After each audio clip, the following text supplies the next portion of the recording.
Greetings everyone, Craig Hester here with R2AWatches.com, and thank you for joining us as we continue on our journey through all the watches that are available at R2AWatches.com.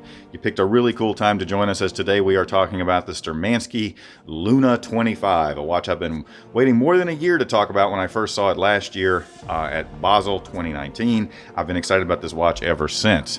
But before we get to that, if you are watching this on YouTube, please be sure and hit like and subscribe and hit that bell button so you'll get those notifications every time we post a new video on YouTube. If you're watching this on Facebook, you want to join the closed group, Vostok Europe Timepieces. You do have to ask to join. Don't let the name fool you. We talk about all the watches and accessories that are available at R2AWatches.com at Vostok Europe Timepieces, but Vostok Europe is our leading brand and thus the name of the group. You do have to ask to join. If you're wondering what this crazy little wheel is over here in the corner, that's now a new part of our studio. We do a show every Friday at 4 o'clock Eastern Time. We call it Chrono Spin. You can answer questions about our watches, spin the wheel, we spin it for you, and win great prizes. We have one of the best, if not the best, membership rewards program called ChronoBucks in the industry. All right. All that said, let's get into the Sturmanskie Luna 25 watch. Like I said, I saw this watch last year in Basel World 2019 and fell in love with it. I've been selling and dealing with Sturmanskie watches, for, coming up on 2 decades now, I hate to admit. And I've seen them do all kinds of interesting things over the years. For instance, I love the Stingray, and of course, I'm always going to be a big fan of the Gagarin commemoratives. But I really got entranced by the dial on this particular watch, because the dial work on this, particularly that moonscape that they have, is just fabulous. And it's a different watch for Sturmanskie. It's not the standard type watch that Sturmanskie tends to produce, and that's part of why it caught my eye, and I really liked it. Now, as you guys know, if you've been watching me over the years, you know that we really pretty much only deal in watches that have stories. And the Sturmanskie story is one of those stories that I never get tired of telling. And I love the connections that are made with Sturmanskie watches and their connection to the Soviet space program, the Russian space program, to naval activities, so forth. Anyway, I'm sure you know what I'm about to say next. Sturmanskie, the first watch in space on the wrist of Yuri Gagarin. That is the brand we are talking about today.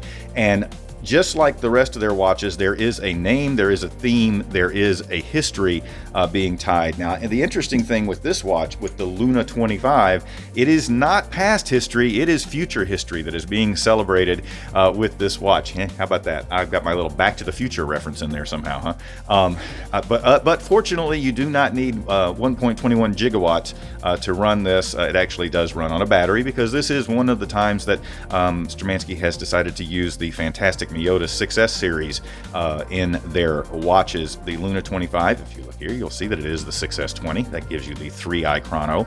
We'll talk a little bit more about that later, but it does not, again, need 1.21 gigawatts to run it. I don't know why I got off on a Back to the Future tangent, except that it is about the future. The Luna 25 program is a lunar rover program that the Russians are working on right now, which was at least scheduled to go up in 2021. I have no idea what the COVID emergency may have done to delay those plans, if at all. But it is a continuation of the lunar rover programs from the 1970s that the Russians were involved in, which started out with the Luna codes, the Luna Code 1, the Luna Code 2. So this would be the Luna 25, to show a continuity of the program from the 70s through to today. This has been in the works since the 1990s. And it is, not surprisingly, what it sounds like, is going to be a new lunar rover that the Russian space agency, Roscosmos, is putting up on the moon. They're actually going to put it in the southern polar region of the moon, which, I'll get back to that in a little bit. Let's take a brief tour of the watches, and then I'll come back to some more of the history and detail about the Luna 25 program and why it's named that. So what we're talking about here with the Luna 25 watch, we're talking about a chronograph watch. We are talking a pretty classical case design, but again, with some interesting touches that Sturmanskie has done here. I particularly like the one with the full blue PVD on it. It really is rich and beautiful. That's just my particular taste. There's also one with blue accents. If you're into the blue side of the equation, you've got two blue options. You got the deep blue with the PVD, and then you've got the blue accents. And then over in the black and rose end of the spectrum, we have the rose tone with the black. By the way, these are not all of the options that are available in the Luna 25. There are others. These just happen to be the ones that were in stock that we're showing in today's video. You've got your very classical black and stainless, and then you have your rose tone with the black. It is a 44 millimeter timepiece, but as I like to do on the show, I'm going to go ahead and measure it here with my handy dandy caliper. And yep, 44.2, and I believe it's about 13. Yeah, okay, a little more than 13 inches thick. So it's a pretty, what I would call these days, a Goldilocks size. It's not too big, not too small. For those of you who who don't want anything over a 41, or whatever your cutoff is, obviously it's not going to work for you. If you're a big guy watching and say, I won't wear anything less than a 48, well, then this isn't going to work for you. However, if you want to watch, let me put it on the wrist here and show you. If you want to watch that has a good solid in-between size that's going to give you the look and feel of a larger watch, but not be quite as heavy on the wrist and not be too big of a watch for those of you who don't like big timekeeping. Big timekeeping. That sounds like the name of another one of these shows on YouTube.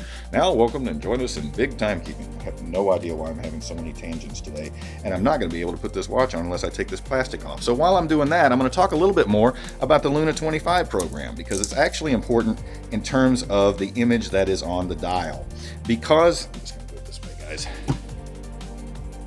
Because the Luna 25, all right, I've got about a 7.5 inch wrist. So you can see how it fits on a 7.5 inch wrist.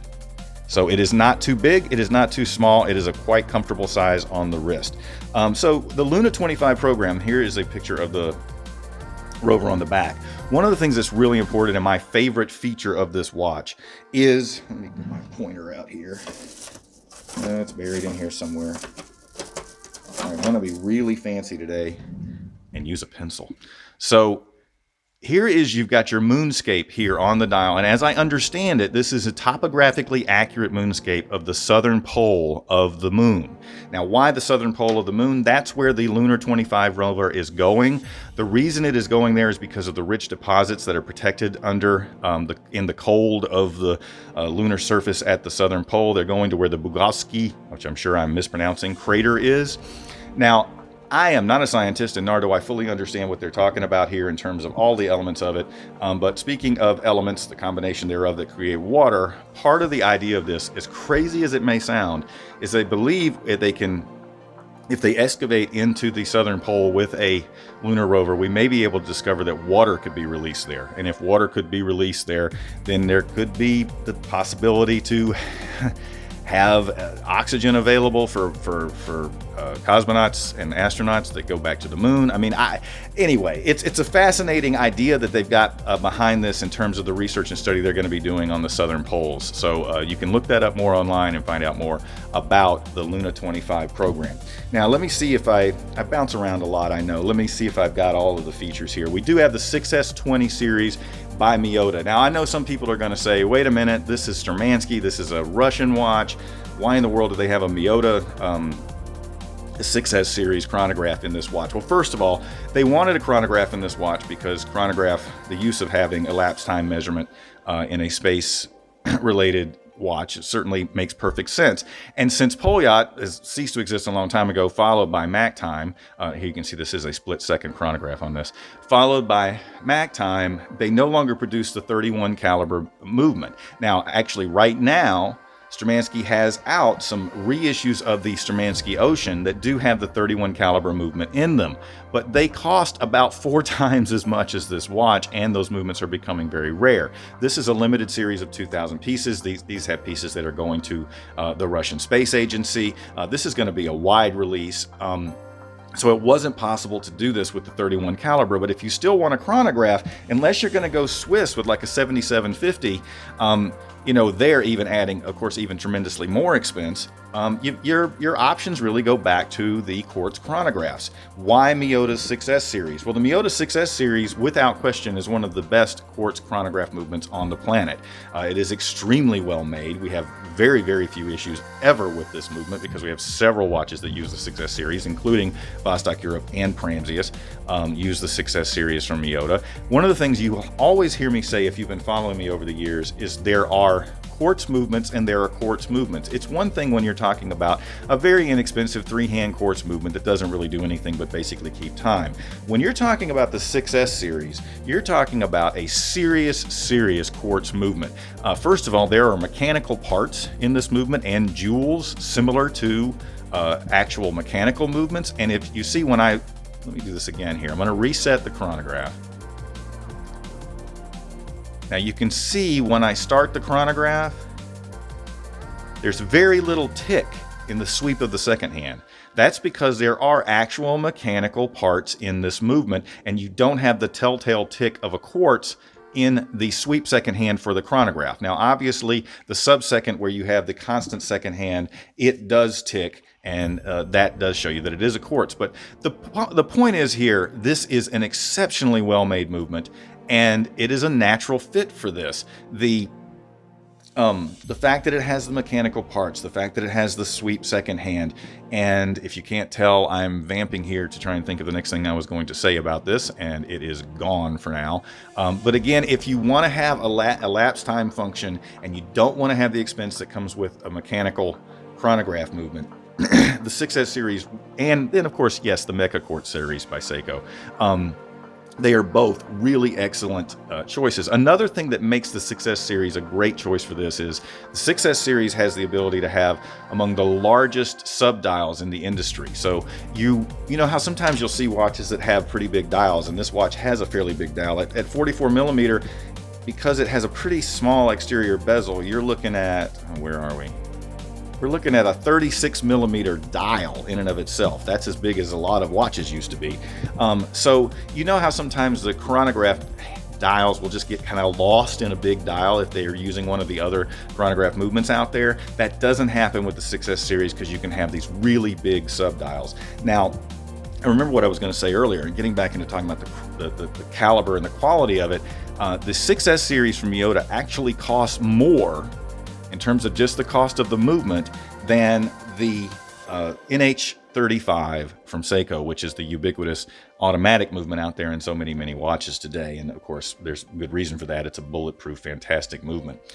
There is a tachometer base. I'm not going to go into how you use that to measure speed in this particular video, but it would be a good idea to do that sometime. We probably will do a tachometer video. Great etching on the case back of the laser etching on the case back of the Luna 25 concept model for their next lunar rover. Another thing about this one is it is hand assembled in Moscow, as are all Sturmanskie watches. And I really like this one because it's one of the ones where everything is Cyrillic. Really the only non-Russian thing in this movement, in this watch, is that it is a Japanese movement in here by Miyota. But everything about this, other than that, is about as Russian as it can get. Beautifully padded strap on this. I really love how well they match the Pantone on the reds. The nice enameling inside the pushers really adds a nice pop of color and something different on this watch. So those are the main features and functions of the Luna 25. It is a mineral crystal. It is, of course, surgical grade stainless steel.